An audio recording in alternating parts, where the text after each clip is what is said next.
आदरणीय मेरे प्रिय दोस्तों और भक्तों, आपके समक्ष एक वृतांत ऐसा रख रहा हूँ जो हमारे हिंदुत्व को समर्थन देता है।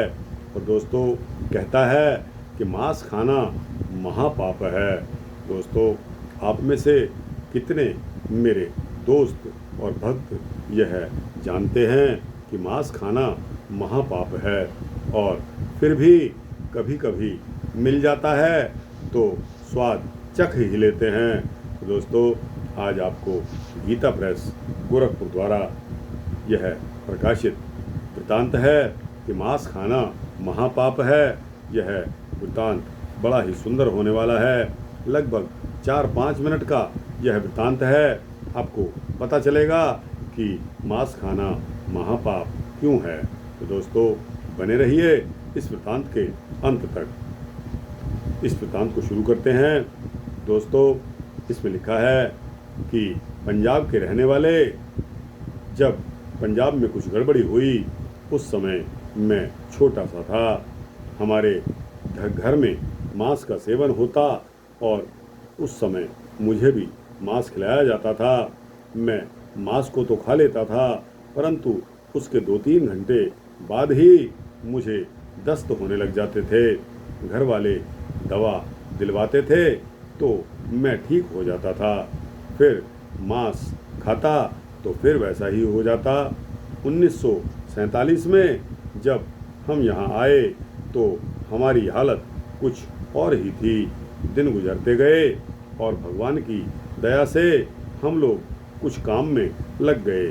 फिर यहाँ भी वही मांस का सेवन होने लगा। एक दिन की बात है कि घर वालों ने मुझे कुछ पैसे देकर मांस लाने के लिए भेजा। मैं कसाई के अड्डे पर पहुंचा तो वहां बहुत से खरीदार खड़े थे। मांस थोड़ा था, अतः उस कसाई ने कहा कि मैं और बकरा बनाऊंगा, तब आपको दूंगा। हम सब वहीं बैठ गए। तदनंतर उसने दूसरे बकरे के साथ जो सलूक किया वह बड़ा ही भयानक था। मैंने इससे पहले ऐसा विभत्स दृश्य कभी नहीं देखा था। मुझसे वह दृश्य नहीं देखा गया। मेरा जी घबराने लगा और मैं वहाँ से तुरंत भाग आया। मुझे कबीर साहब का वह दोहा याद आ गया जिसमें लिखा है कि बकरी पाती खाते है वाकी तारें खाल, जो बकरी को खाते हैं उनका कौन हवाल। मैंने घर लौटकर यह कह दिया कि उसके मांस खत्म हो गया है। साथ ही मैंने घर वालों से यह भी कह दिया कि आप लोग अगर मांस खाएंगे तो मैं घर से चला जाता हूँ। घर वालों ने तब कहा कि हम मांस खाना छोड़ देंगे। उस दिन से आज 10 वर्ष हो गए हैं।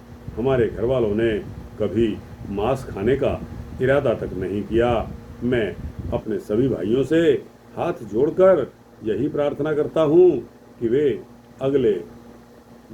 सबसे पहले तुरंत मांस खाना छोड़ दें।